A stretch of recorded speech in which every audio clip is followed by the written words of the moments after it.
Ngabuburit ala Data Academy. Mohon maaf, sebentar saya stop share dulu. Oke. Untuk teman-teman yang baru join, mohon dinonaktifkan dulu ya, mohon di mute dulu. Oke.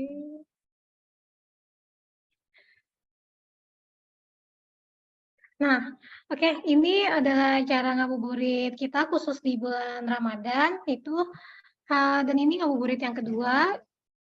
Temanya Strengthen Cyber Security with AI bersama dengan Bapak Ade Yusman. Nah, mungkin teman-teman di sini ada yang baru tahu, ada yang baru kenal siapa itu Bapak Ade Yusman.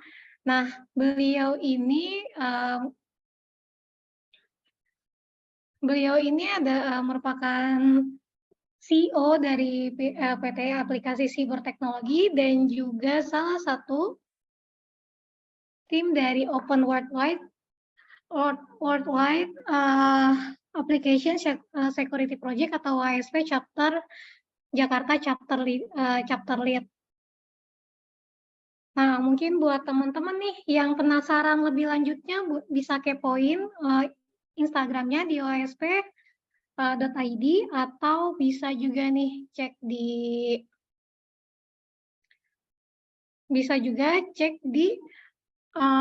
www.meetup.com OSP Jakarta Chapter. Oke, di sini kita sudah ada Pak Ade Yusmannya. Mungkin boleh kita sapa-sapa dulu ya, kita kenalan. Halo Pak Ade. Ya, halo Mbak, selamat sore semua. Ini yang datang berarti semangat banget ini. Ya, selamat sore Pak. Iya. Sepertinya kalau saya searching nih ya Pak Ade, mengenai Pak Ade tuh kayaknya banyak banget nih untuk story berkaitan dengan cyber security. Bahkan Pak Ade juga pernah menjadi konsultan ya gitu ya di bagian cyber security dan pernah mengikuti beberapa conference gitu ya Pak ya. Mungkin sebelum kita mulai, Pak Ade boleh ceritakan sedikit gitu ya Pak ya, pengalaman Bapak di bagian cyber security sampai saat ini gitu ya. Oh iya, boleh Mbak. Aku Oke. izin saya sharing ya Mbak ya. Saya sharing, Oke. izin.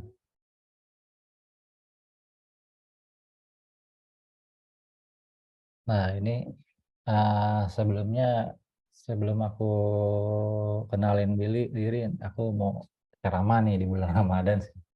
Sebenarnya ini sebenarnya kita bagaimana kita menghadapi AI sih, kecerdasan buatan, terus kita bisa memperkuat cyber security dengan AI tersebut, artinya ada AI security itu kan.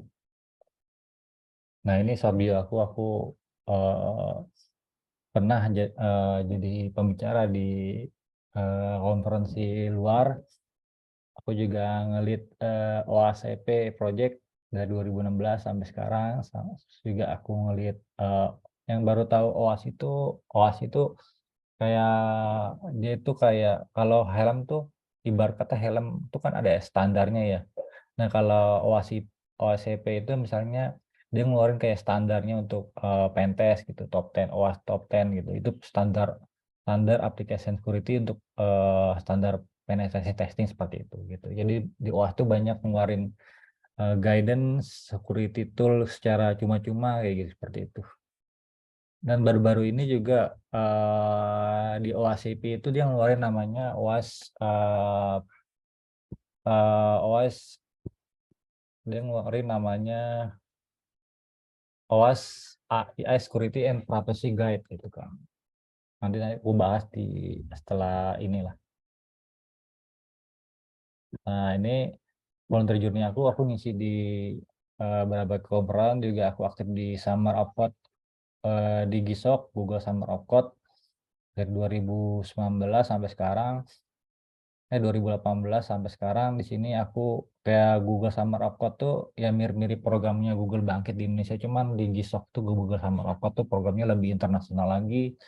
Student yang apply itu lebih luar lagi gitu. Jadi orang student internasional bisa apply internship untuk ngoding di Google gitu kan selama 6 bulan 7 bulan, nanti aku sebagai mentornya seperti itu. Dan untuk studentnya ada bayarannya gitu dari Google seperti itu, dan ada sertifikatnya seperti itu. Nah ini summer of Code di Google. Ini proyek-proyekku seperti dan lain-lain. Nah ini seperti yang tadi aku bilang, OACP itu apa sih gitu.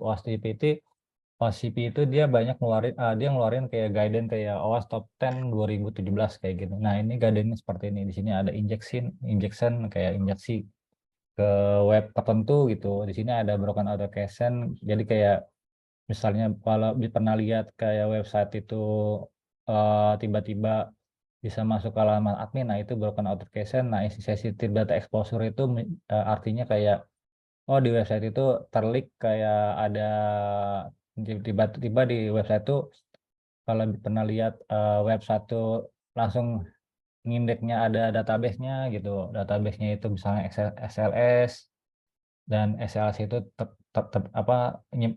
ternyata pas diklik kita lihat ada datanya gitu misalnya, atau lognya juga ada banyak data user, password. Nah seperti itu udah sensitive data exposure kayak gitu, data-data yang penting gitu kan, itu uh, ada di sini gitu. Jadi sensitive data exposure itu. Nah sini ada SSC itu kayak semacam cross-site shifting juga, cuma bahasanya dalam bahasa XML gitu kan. Jadi dia nampil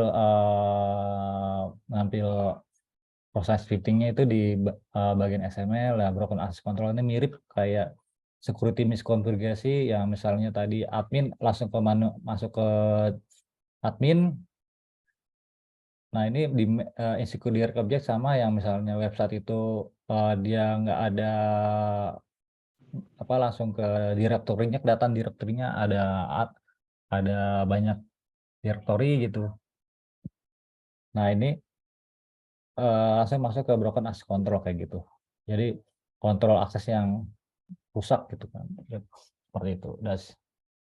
Nah di sini ada masuk seperti misconfiguration configuration, dan ini juga misalnya kayak tadi mirip ini misalnya kita bisa masuk ke halaman admin tanpa tanpa susah payah, kita bisa masuk ke halaman admin dan dia nggak ada login, dia nggak masuk ke halaman admin, nggak perlu authentication, nggak perlu user password. Nah itu langsung namanya security misconfiguration. Jadi konfigurasi security yang salah kayak gitu. Nah di sini sih ada cross site scripting, di sini kan ada ketika hacker menyerang di URL browser, pas diklik alert, tutup buka, alert tutup buka kurung alert,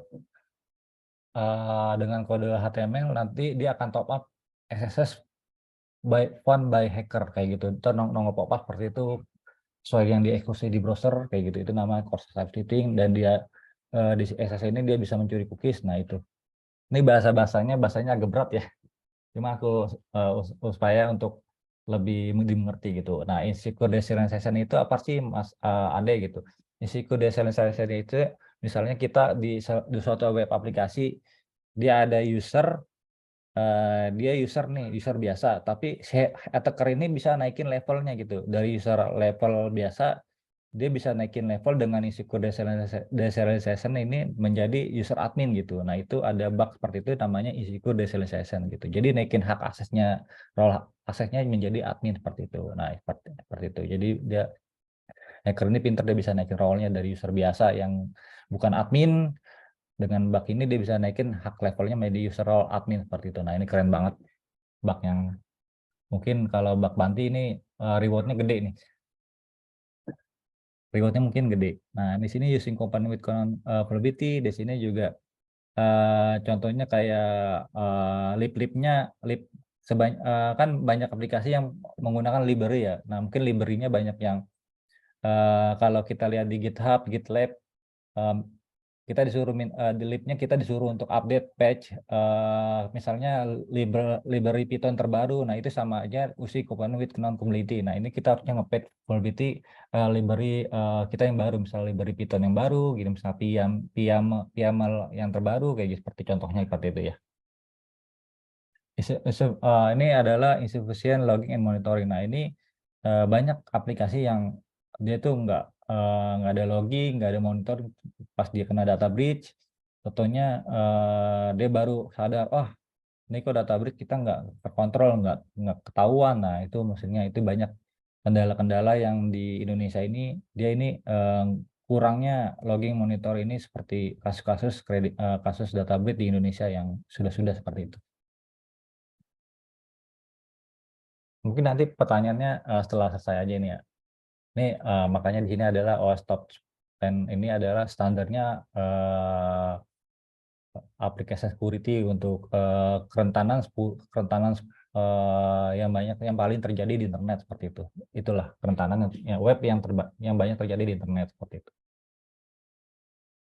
Nah, di sini nih yang paling kita akan bahas yaitu karena udah bahas kerentanan yang paling terjadi di internet. Nah, ini kita akan bahas tentang OWASP AI, Security and Privacy Guide. Jadi OWASP tuh ngeluarin keamanan AI gitu kan.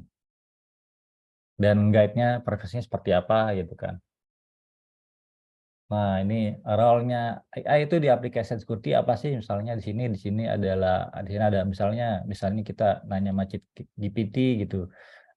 GPT tolong dong bikin kode gitu. Nanti dia akan bikin desain, terus dia akan mencoba nge-building gitu kan. Nah, itu AI seperti itu. Kan AI bisa ditanya contoh dong coding Python untuk login. Nah, nanti akan dia mulai untuk kasih tahu kita sintaknya untuk form login seperti itu.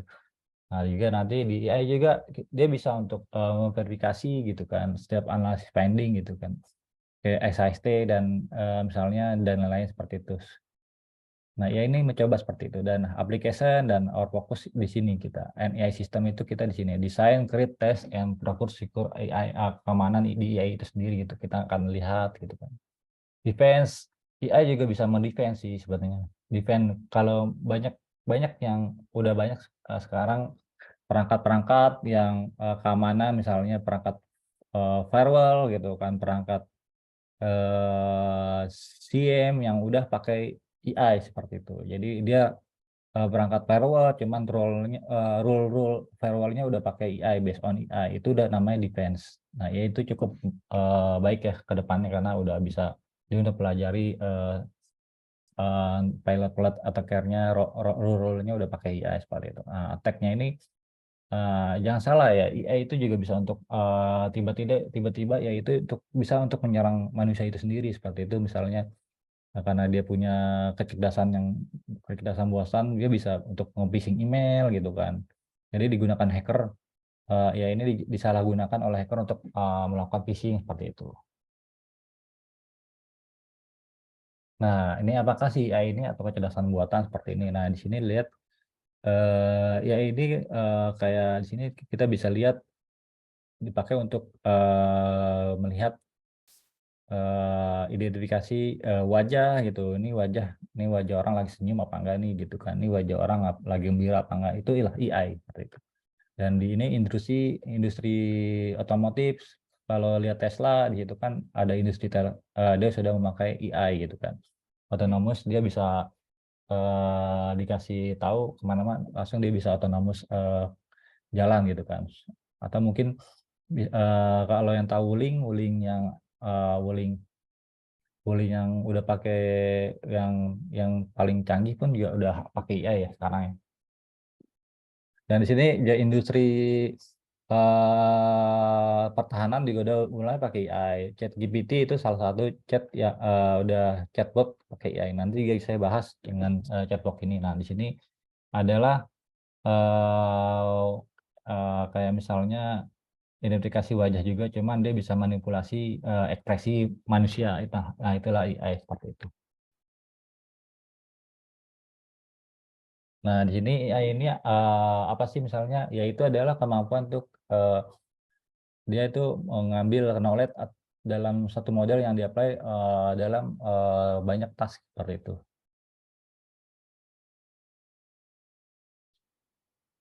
Kalau kecepatan bilang aja ya. Nah, di sini ada gambarannya, misalnya label example. Kita akan coba misalnya Iya ini kan banyak label di sini, ada kucing, ada anjing lah ya gitu, ada doggy lah ya, bahasanya doggy lah ya. Nah di sini ya kan pelajari algoritmanya itu, dia akan belajar algoritmanya, terus juga dia akan memprediksi ini kayak ini, dia akan mengklasifikasi itu kucing apa anjing sebetulnya, itu kan. Dia kan memprediksi nilainya ya kan, misalnya rekomen produk yang bagus gitu kan, atau dan lain-lain sepertinya. Terus dan misalnya AI akan melihat, oh ini ternyata dari label-label ini dia memilih cat gitu kan. Oh ini kucing seperti itu. Ini lebih lebih powerful ketimbang lain. Nah itulah AI seperti itu. Dia bisa seperti itu dengan menggunakan machine learning gitu kan. Oke. Nah ini contoh seperti ini. Ketika eh, ketika bentar lah. Ketika saya membuat suatu file, file saya dengan nama doc.jpg, saya tes doc.jpg, ternyata pas saya upload di AI, ternyata dia nggak bisa ditipu kayak seperti itu kan. Ya maksudnya dia bisa, itulah AI, dia bisa melihat, oh ini ternyata bukan file file apa tuh doggy gitu kan. Ini adalah kucing, abisnya dia confident ini 100%.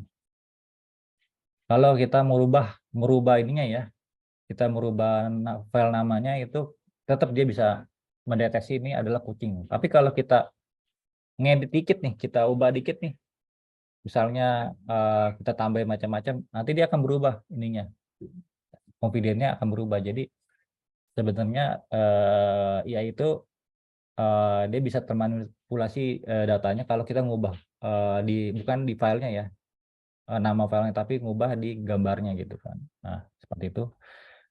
Dia akan berubah confidence-nya 100 nih, kucing abisinnya gitu kan. Nah ini animal gitu kan, ya emang ini kucing lah kan. Ini cat 100% dia percaya 100%. Mamalia ya, mamalia emang kan dia apa melahirkan kan. Nah ini pet. Nah seperti itu, dia prediksinya seperti ini. Tapi kalau kita coba untuk kita memblur, kita ubah gambarnya, nanti dia akan berubah di sini juga. Nah itulah kekurangannya daripada AI itu sendiri gitu kan.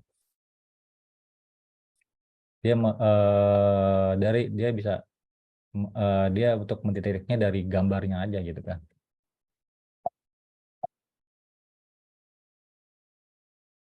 Nah ini adalah salah satu AI kan. Saya bikin AI, dia bisa ya ini dia pinter deh sekarang, udah bisa kayak bikin mimik itu bergerak di misalnya mimik wajahnya, mimik apa mulutnya gitu kan. Nah ini aku udah kasih tahu, welcome to my webinar topic is strengthen cybersecurity. I will show you how improve AI security. My name is Fatima. I'm from Jakarta, Indonesia.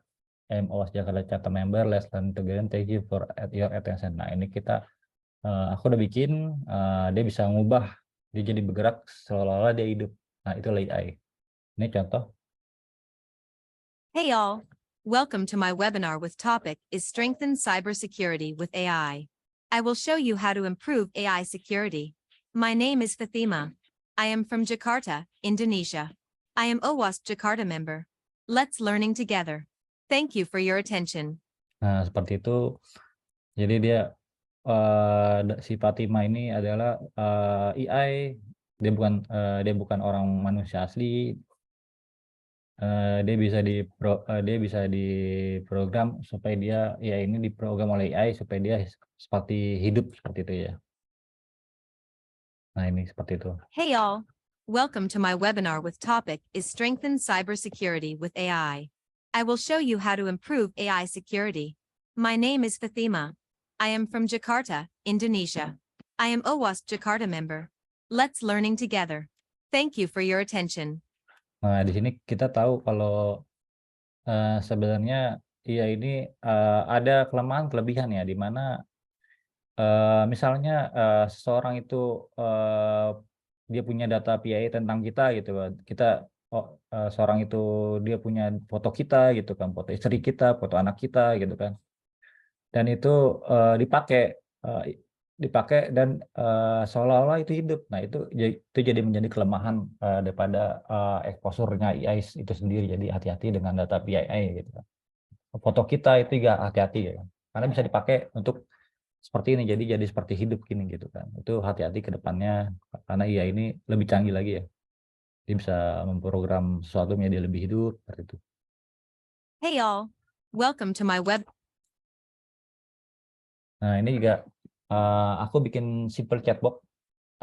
Kan kalau misalnya aku presentasi doang nggak demo gitu kan kayaknya bosan ya. Nah, aku coba inilah apa kayak seperti ini. Misalnya aku bikin simple chatbot itu aduh, ini simple. Jadi aku mengkawinkan antara aplikasi secure coding dengan kecerdasan buatan seperti itu. Jadi misalnya Pigot ini sebenarnya kan adalah open source ya, di mana aku buat project ini orang yang mau belajar tentang aplikasi security dan kerentanannya itu boleh belajar dari Pigot yang aku building dengan tim-tim aku gitu ya. Nah, untuk kan kalau pemula awam seorang awam pasti bingung ya, oh ini Pigot itu dari mana. Nah disitulah aku terapkan namanya chatbot AI. Jadi misalnya si peserta bingung nanti bisa nanya sama chatbotnya gitu. Dia akan tanya aja gitu, tanya sama chatbotnya, nanti chatbot akan ngasih solusinya seperti itu namanya simple chatbot di Pigot. Nah itu fungsinya lebih lari ke user supaya lebih tahu gimana caranya Pigot ini, cara jalannya, cara ininya gitu kan. Pigot itu apa gitu kan, seperti itu. Nah ini aku coba aku tes.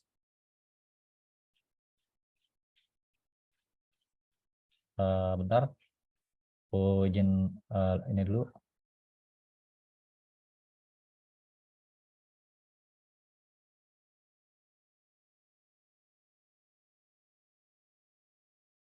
Aku izin demo dulu.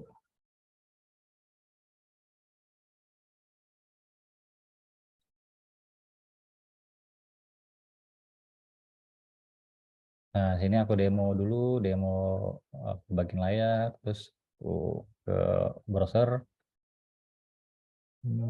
Nah ini. Nah sini aku mencoba untuk kelihatan ya, Mbak ya, di browser aku ya.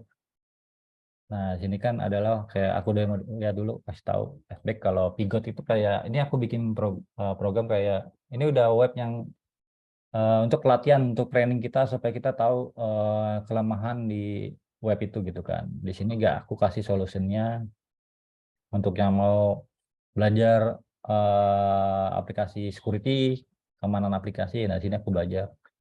Nah, ini kan injection seperti ini yang aku kasih tahu. Injection itu kayak oh ternyata kita bisa login admin pakai dengan admin doang gitu, login dan oke. Nah sukses, login is admin. Nah itu namanya injection kayak gitu. Nah sini broken authentication. Nah di sini bisa capture apa tuh, bisa capture adminnya, admin Pigot gitu kan, referennya, terus di send OTP, ternyata kita dapat OTP-nya, kita bisa bypass. Nah ini OTP-nya. Nah itu namanya broken authentication. Sesi data operator tadi kayak tadi kita dapat sesi datanya flag the need to be found. Nah, kayak ini namanya sesi data exposure. Seperti itu. Nah, ini cukup bagus di mana nanti kalau mau belajar bisa ke sini. Nah, ini namanya broken access control, di mana kita bisa lihat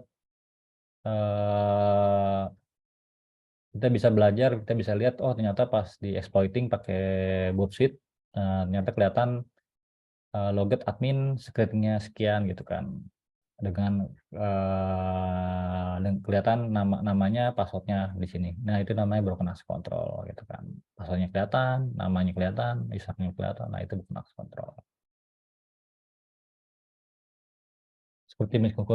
Security misconfiguration. Nah, ini bisa dilihat seperti ini gitu kan. Oh, sukses, you have security. Di sini kelihatan security-nya gitu kan. Nah, seperti itu. Nah, ini kan cukup menarik karena kita di sini aku udah kasih solusi-solusinya, challenge-nya bisa diterapkan, bisa belajar. Nah, ini kalau setting di sini nerapin kayak gini, nah nanti dia akan nongol huruf gede kan, teks huruf pop-up, mungkin pop-up gede gitu kan, teks gitu, teksnya lebih gede gitu kan. Dengan heading gitu kan, pakai heading H4. H4 itu gede ya. Jadi dia membolehkan karakter HTML di suatu website nanti jadi lebih gede. Misal H4, H3, H1 nanti dia akan gede. Nah, itu namanya confirm XSS ya. Oke, tadi synchronization tadi kita naikin access role, misalnya user biasa menjadi admin gitu kan. Nah, ini seperti itu. Nah, isi komponen lebih berarti kayak lip-lipnya, PM-nya versinya atau PM kan Python ada library ya. Ada use PM 51 gitu. Nah, itu kalau kita pakai GitHub itu biasanya udah diminta untuk di apa? Udah diminta untuk diupdate gitu. Tolong update dong PM-nya versinya lebih update lagi, udah versi 5, misalnya PM-nya udah 5, nah itu diminta untuk update lagi versi 55. Jadi ini udah update gitu kan. Nah, ini namanya sync component with vulnerability gitu.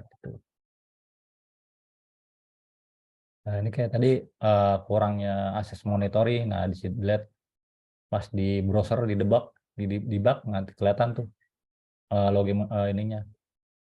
Ada username di debug, ada username hacker password, dan passwordnya hacker kayak gitu. Info get username password. The log had been leaked. Nah, lognya itu kecolong atau klik sama hacker gitu, misalnya ada di publish di mana-mana seperti itu. Terus saya logged in hacker kayak gitu. Nah, itu juga bahaya. Itu. Nah, sini aku lanjut lagi ke implementasi chatbot pada aplikasi security ya. Nah, ini kan kita klik aja open collab.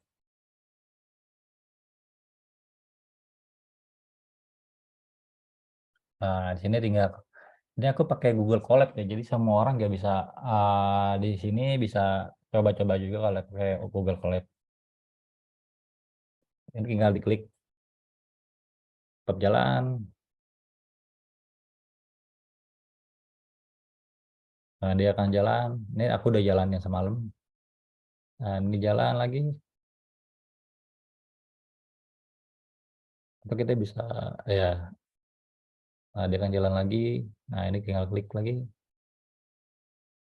Nah, ini dilihat training data. Jadi itu sebuah AI itu dia bisa jawab pertanyaan kita, dia bisa kayak chatbox ini bisa dijawab pertanyaan kita. Dia ada training set, ada set training gitu ya, training setnya gitu, data set, misalnya data setnya gitu kan. Nah, di sini udah dimasukin what is OWASP Pigot. Jadi kita tulis sendiri di sini, kita program OWASP Pigot bla bla bla bla bla, seperti itu. Ini ada training datanya. Ini bisa ditambah-tambah gitu kan. Untuk kita untuk bikin simple chatbox pada Pigot ya. Nah, di sini ada kodenya gitu kan.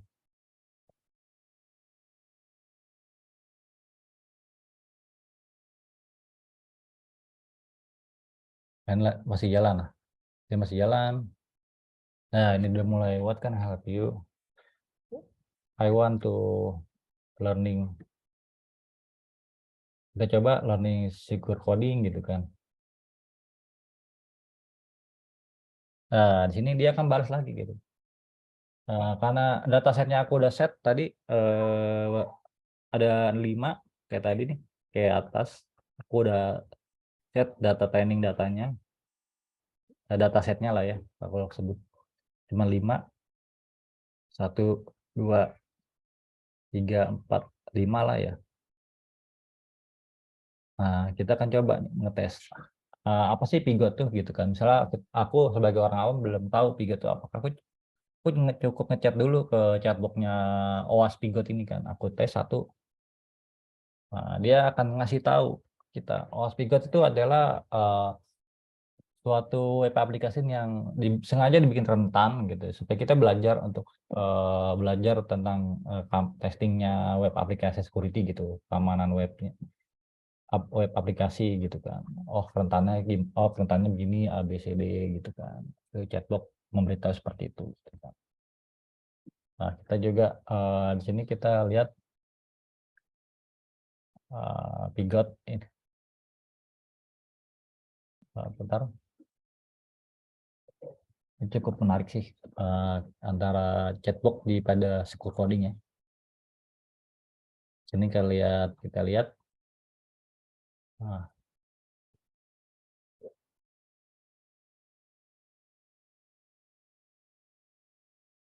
ini cukup penting. Terus back, kita back. Oke, misalkan nomor oke. Tes dulu. Oke. Habis kita klik tes. Nah, nanti kan dibalik lagi. Habis itu kita nanya sama chatbot nih, kita mau belajar security testing tuh gimana gitu. Wah, itu mengapa kita belajar gitu kan. Nah, kita klik satu. Nah, di sini Pigot botnya ya ini ngasih tahu kita itu belajar tuh supaya kita mengerti identifikasinya, kita bisa memprevent dari attack hacker itu sendiri terhadap web aplikasi seperti itu. Nah, ini kita back lagi, aku back ya. Kalau aku bikin simpelnya aja sih ya. Semalam aku tes itu work ya. Terus juga kita lihat nomor 2, oh I can use Pigot to learn seperti oke 1, 2. Nah, di sini dikasih tahu. Nah, ini simpelnya aja sih ya. Tes. Dan kita lihat nomor 4 gitu kan. Oh, type vulnerability-nya ada banyak ya kan. Vulnerability, ada injection attack, ada cross scripting, ada broken authentication. Nah, seperti itu. Karena aku udah set datasetnya cuman sedikit ya. Aku belum tambahin ya. Itu tuh IA itu masih perlu human ya untuk menginput datasetnya ya.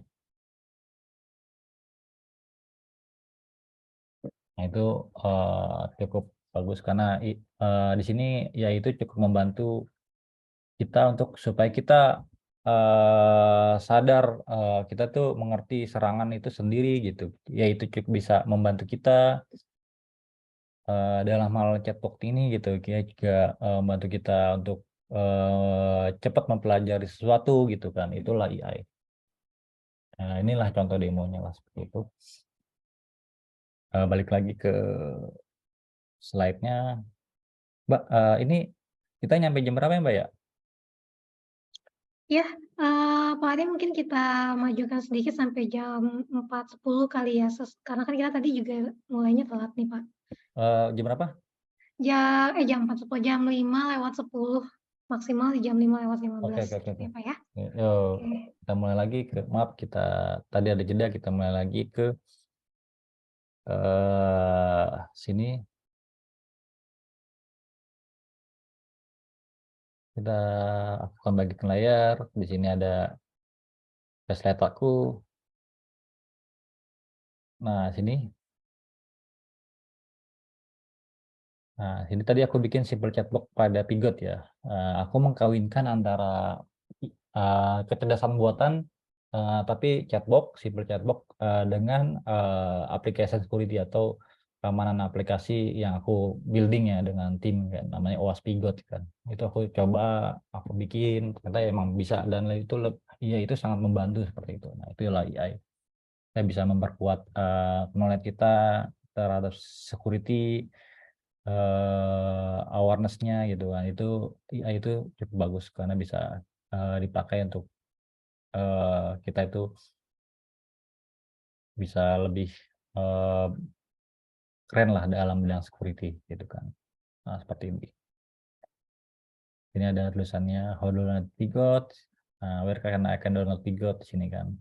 What is web security testing? Nah, di sini akan nanti dia akan kasih tahu question yang related seperti apa, seperti itu.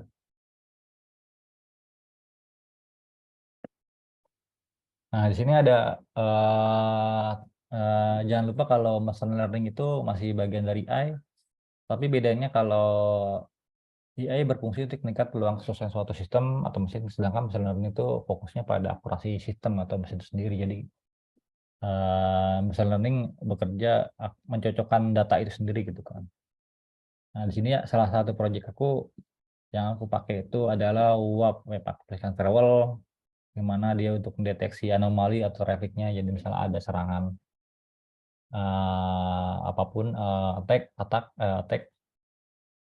dia bisa ngeblok gitu. Nah, itu menggunakan machine learning gitu. Dia pasti AI dah. Itu untuk defend ya. Di sini aku coba untuk agak sedikit demo dikit gitu kan. Aku ini ntar demo.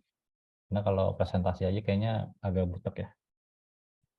Nah, ini kita lihat di sini. Di sini aku demo bentar. Depok. Nah, di sini web application.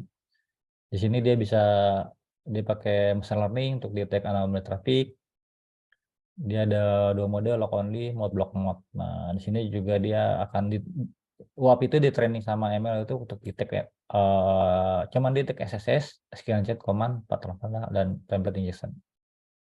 Nah, itu ya. Nah, ini contoh seperti ini. Kita punya website, ternyata website kita di detect oleh hacker. Nah, dia kan machine learning ini akan bekerja, oh ini gimana sih? Dia akan cocokin ya kan.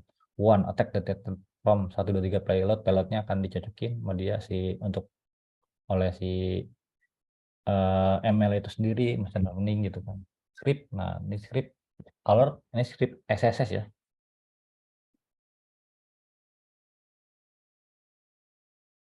Dan itu ke detect payloadnya, script alert SSS.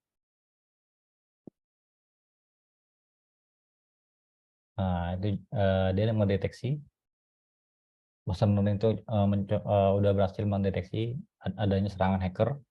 Nah, hello, pas diketik hello, dan hello itu bukan suatu serangan hacker ya. Jadi dia nggak, machine learning itu dia nggak ngedetect ya, karena hello itu cuma biasa lah, bukan serangan hacker. Nah, itulah machine learning. Jadi dia fokus untuk akurasi serangan atau data dalam sistem itu gitu kan. Nah, dicoba lagi serangan yang lain.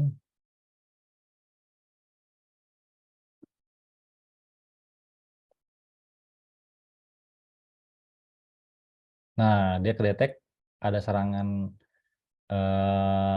transversal. Ini kayak path transversal attack. Ini namanya path transversal attack. Dicoba si attacker ini mencoba untuk ngelihat folder-folder di dalam web server. Nah, itu kedetek path transversal attack. Dan ini juga masih coba XSS dan dia kedetek. Nah, seperti itu. Nah, itulah salah satu nah ini ada lagi yang itu lock mode. Nah, ini yang tadi kan ada dua nih ya, ada yang lock only mode, block mode. Saya udah bikin dua mode tadi. Nah, ini ada lock mode. Lock mode-nya dia hanya ngelock dan dia ngedeteksi. Dan kedua saya bikin namanya block mode, dia langsung ngeblok kalau ada serangan machine learning, kalau ada serangan ini tolong diblok ya. Nah, itu machine learning kayak gitu. Nah, di sini saya bikin satu WAP server. WAP-nya udah di set sama machine learning tolong blok ya kalau ada serangan sekian gitu.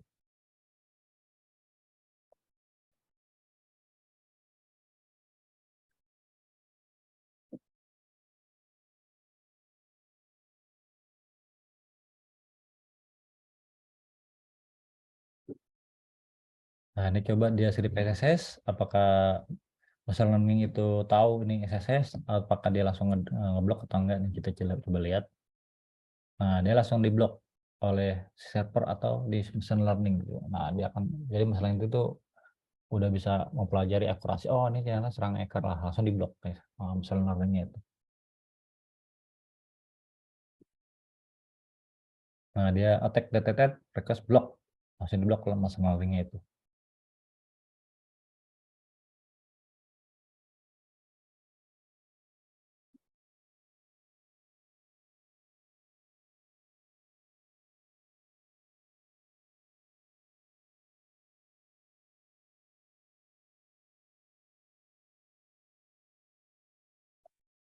Nah, dicoba lagi.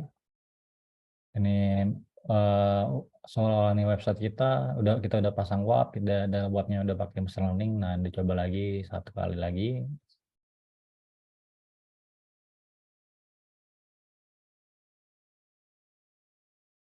Nah, ini yang tadi ya, strip SSS alert, dan terus dia langsung ngeblok blok. Nah, seperti itu.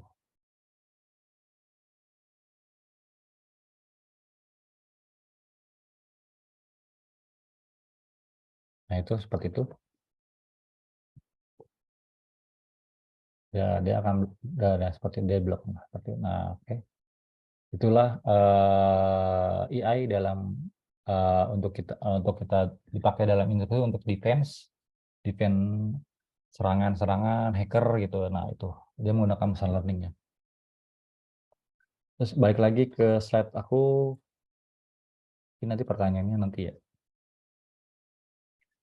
Cukup bagus ya. Kayaknya sangat bagus sih Pak, apalagi ngabuburit kayak gini ya, kita Cukup belajar bagus cyber ya. Jadi security. kita banyak belajar kalau IA itu ada kelemahan, ada kelebihannya. Kalau kita human nih kita pakai untuk apa tuh? Untuk yang bagus, misalnya kayak gini gitu, itu bagus untuk manusia, untuk bermanfaat. Tapi kalau AI-nya untuk nyerang yang ke lain gitu kan, itu ya kurang bagus. Oke, Nah, baik. ini adalah risiko dari AI sendiri ya. Aku sekilas saja ya. Di sini ada risiko, di sini ada data text to paste kayak gitu tadi kayak misalnya pas kita lihat kayak gini, ini data text to paste. Nah, ini gak data text to paste kayak gimana ya, dia bisa ngomong sendiri gitu kan. Hey all, welcome to my webinar with topic is Strengthen Cybersecurity with AI. I will show you how to improve AI security. Nah, ini kan maksudnya adalah di sini privasinya adalah ini kan resiko ya, maksudnya ini privasi kita ya. Enggak nggak kalau misalnya data kita itu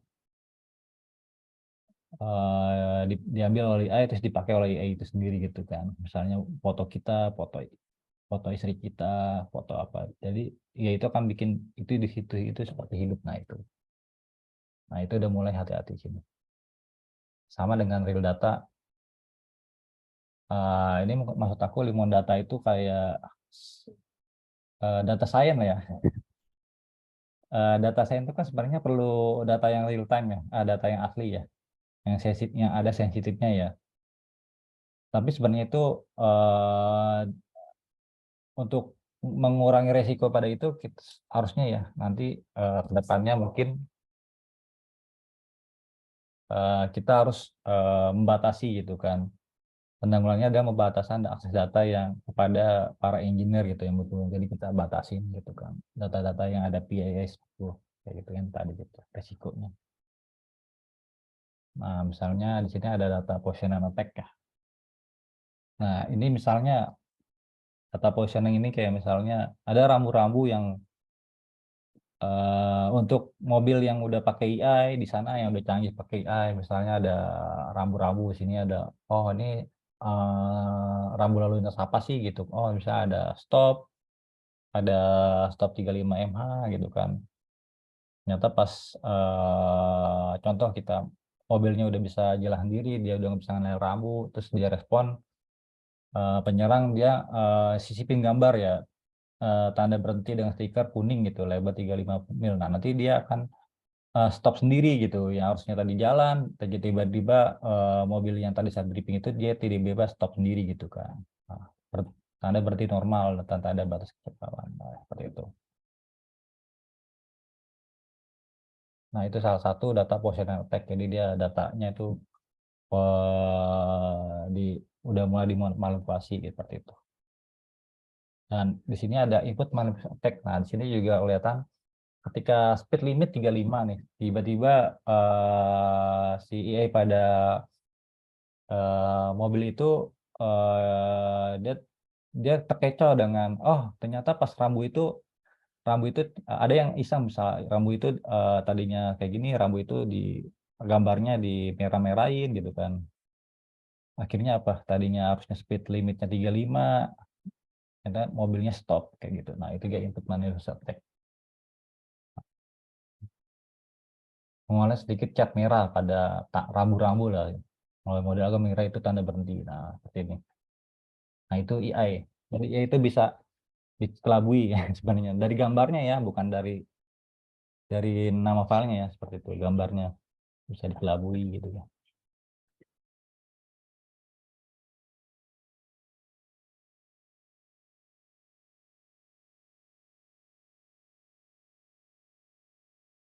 Nah, ini juga ada ya yang menulis ya white box, dia kan pakai neural network gitu kan. Pas dicek di neural network ini manusia apa bukan sih gitu. Pas di gambar ini kan sebenarnya ada gambar manusia ya, kecil-kecil gitu ya. Ya kan? Dia cek ya itu gambar orang apa bukan sih gitu kan. Dan di sini ada serangan, ada attack kita di inputnya kita manipulasi dengan metode white box. Dan di sini diubah klasifikasinya gitu kan. Jadi beda. Kita sedikit mengubah gambar kamera gitu kan untuk mengontrol kejarang saraf. Jadi kan dari kita ubah gambarnya itu, misalnya ubah gambarnya itu ternyata harusnya dia manusia ya kan. Ini gambar orang loh, tapi ya bilang itu bukan. Itu kan cukup menarik ya, yaitu lah itu kan gambar orang, ternyata dia bikin bukan gambar orang. Nah, itulah manipulasi inputnya gitu kan. Nah, di sini juga membership brand attack gitu kan, di mana dia bisa mengklasifikasi ini orang senyum apa enggak sih gitu kan. Oh, ternyata pas cek dicek, oh dia kita ubahlah gambarnya jadi dia nggak senyum gitu kan. Dia 100% dia nggak senyum, tapi pas bawahnya ya dia senyum kayak gitu. Nah, ini kan kalau kita lihat menurut teman-teman di sini apakah cewek ini senyum ya? Kalau menurut aku cewek ini senyum, Mas. Senyum lah. Tapi AI ini karena dia terkecoh dengan data di dalamnya udah dibikin kayak datanya udah diubah gitu, gambarnya, datasetnya gitu kan diubah. Kalau orang senyum berarti bukan gitu. Nah, itu datasetnya udah diubah. Nah, jadi AI-nya tuh berpikir di datasetnya itu sendiri gitu kan. Oh, ini nggak senyum Pak, ini 100% gue yakin ini nggak senyum. Padahal ini senyum kayak gitu. Nah, itulah AI.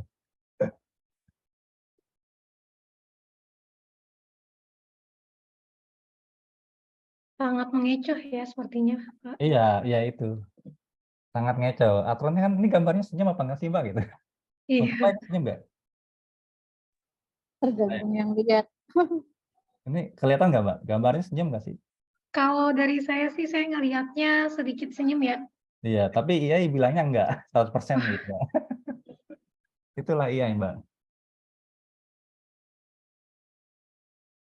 Nah, itu salah satunya Mbak. Aku simpel aja sih. Terus apa lagi ya?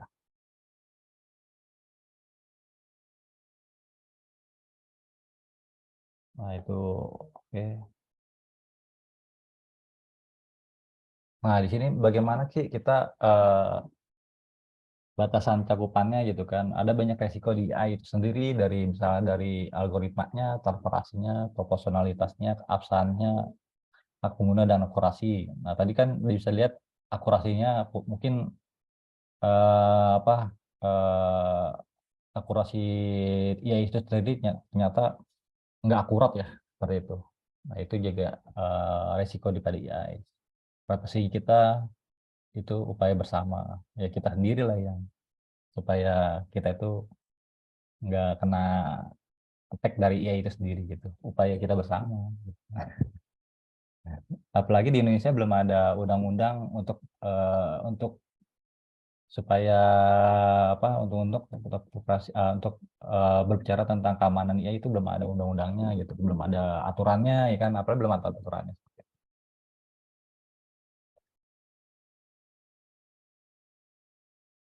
Nah, ini salah satunya source datanya di AI itu sendiri, dia bisa kena data leak, datanya bisa berubah, diubah maker, supply chain nantinya bisa detect.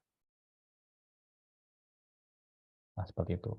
Model 5%, dia bisa dimodulasi, dia bisa di monitor kayak seperti itu, model 5% kayak gitu. Nah, ini attack-nya. Jadi masuk sini.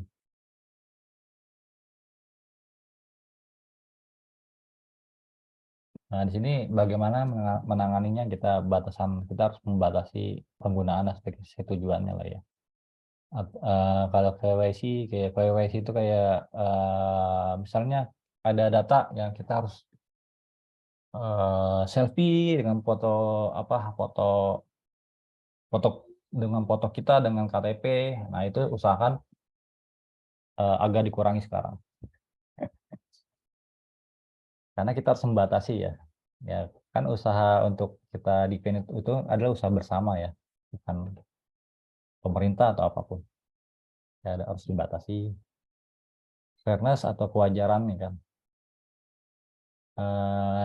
Di Eropa udah ada undang-undangnya itu GDPR. Jadi GDPR itu ngatur tentang IR ini sendiri gitu. Ada nggak, boleh nggak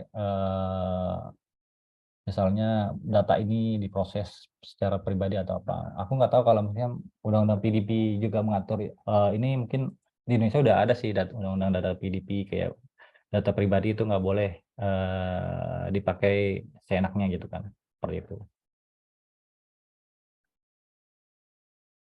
Nah, ini minimasi data dan batasan penyimpanan. Nah, misalnya ini bisa dilihat seperti ini. Hapus data segera mungkin bila tidak berguna gitu kan. Mungkin ada yang nyimpen data 7 tahun lalu. Itu mungkin ya kalau nggak kepake ya mungkin segera hapus gitu kan. Daripada nanti ditiban-tiban seperti itu. Dan hapus tautan kumpulan data misalnya nggak ber-ID pengguna. Misalnya ID pengguna itu kita udah nggak boleh share lagi ya. Identifikasi perangkat dan atribut lain gitu kan.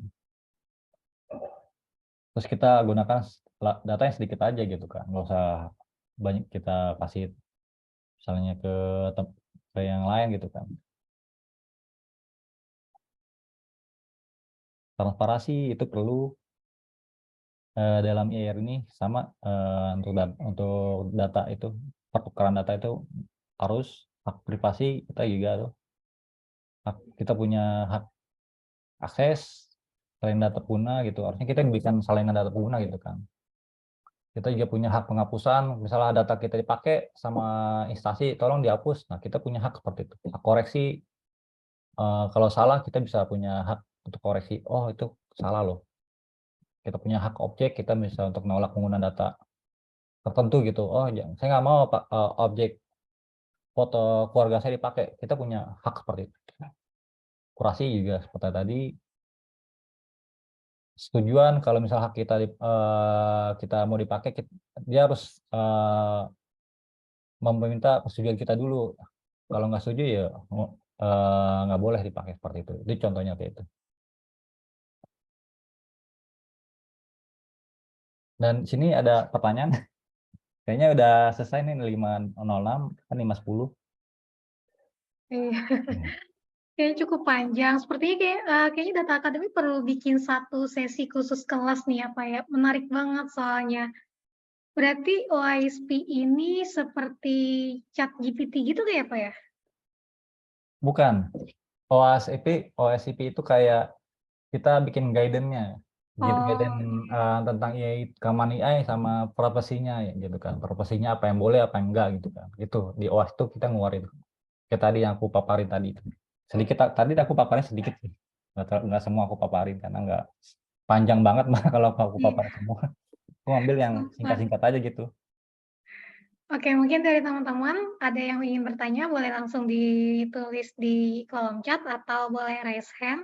Mungkin sambil menunggu, kalau menurut kita kan sedang berbicara mengenai AI dan ini apa ya, cyber security. Nah, menurut Pak Ade sendiri nih, sekarang kan kemarin-kemarin kan sempat viral ya kasus phishing data atau data yang dicuri dan banyak banget dan itu punya pemerintahan. Dan menurut Bapak sendiri bagaimana nih menanggapi kasus yang cukup viral kemarin-kemarin? Kalau yang data leak itu kayaknya kalau aku sebenarnya nggak bisa komentar banyak ya Mbak.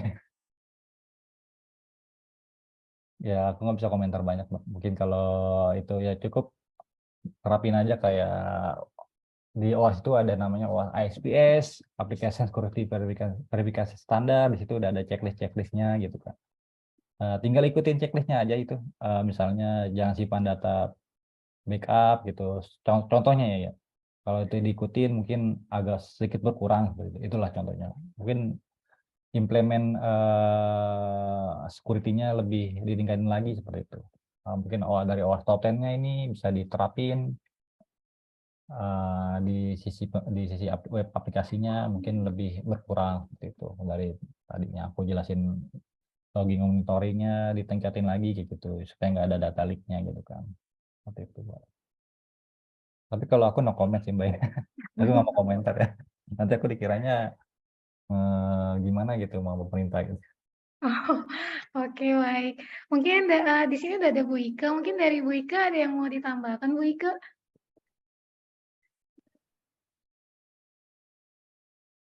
Ya, menarik banget ya untuk diskusi kita, untuk seminar kita sore ini.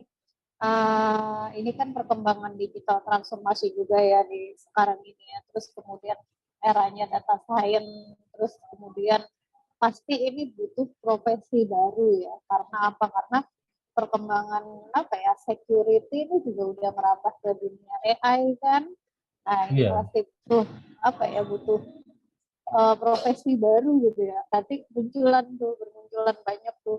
Ada data security engineer, bahkan ada data scientist yang ngerti security-nya. Gimana sih kalau model-modelnya itu di apa ya? Takutnya dibajak gitu ya.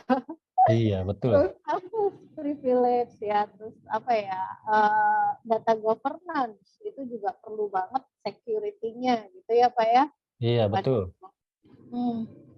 Ya intinya sih ketika sekarang sudah merambah apa ya security sudah merambah ke AI berarti kedepannya resource kita juga butuh banget security security yang juga mampu di bidang AI ini. Jadi AI ini berkembangnya banget banget ya, nggak cuma nanti di security websitenya aja gitu ya Pak ya. Betul. Betul sekali Gitu Mbak. sih. Gitu aja sih Mbak Mai dari saya. Ya, makasih Mbak. Iya, makasih juga Bapak. Oke, makasih Bu Ika, Pak Ade. Mungkin yang lain ada yang mau bertanya? Oke, kayaknya sudah jam rawan kali ya Pak ya, sepi Iya, banget ini. udah beli tajil kali Mas. Iya, oke deh Pak, karena sudah jam 7.10, udah jam 5 lewat, 11 nih ya, dan sudah melebihi kali ya. Mungkin Boleh sebelum Mbak. ditutup, iya mungkin sebelum ditutup kita bisa foto bersama dulu kali ya, dokumentasiin untuk ngabuburit hari ini. Teman-teman boleh dibantu open kamera.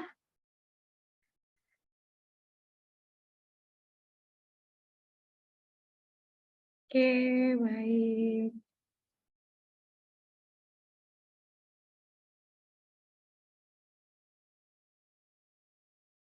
Oke, yang lain ada yang mau join lagi? Oke, kalau gitu kita foto dulu ya. Siap. Oke, 1, 2, 3. Boleh ditahan sebentar. Oke, siap. Baik, terima kasih. Oke, mungkin sebelum ditutup dari Pak Ade ada yang mau disampaikan lagi terkait dengan AI dan security, AI security? Ya mungkin nanti kalau misalnya mau belajar lebih dalam lagi tentang OSCP atau tentang keamanan aplikasi atau terutama AI security mungkin bisa ke OSCP Jakarta chapter ya. Ya. Itu aja sih. Atau mungkin bisa tanya sama mbaknya atau mau minta kontaknya boleh lewat mbaknya. Oke, siap Pak Ade. Siap. Berarti Data Academy boleh undang Pak Ade lagi ya kalau Oh boleh misalnya mbak, nanti kita bikin training. mau ngadain kelas AI. khususnya nih. Kayaknya menarik Iya. nih Pak. Oke, baik Pak Ade, Siap. karena sudah sore juga dan sudah banyak yang live nih. Sebelumnya saya ucapin terima kasih untuk Pak Ade Yusman yang sudah bersedia hadir dan menjadi narasumber untuk ngabuburit Data Academy, dan untuk teman-teman semuanya yang sudah hadir di sore hari ini dan tetap semangat mengikuti pemaparan materi dari di sore hari ini sampai akhir. Tetap semangat, tetap jaga kesehatan, dan karena sebentar lagi berbuka puasa, jangan lupa nih setelah ini cari tajil ya. Oke, itu aja dari saya. Cukup sekian ngabuburit sore hari ini. Saya tutup. Assalamualaikum warahmatullahi wabarakatuh. Selamat sore semuanya. Sampai jumpa lagi di ngabuburit Selamat selanjutnya. sore. Gak ada skill nih. Selamat sore.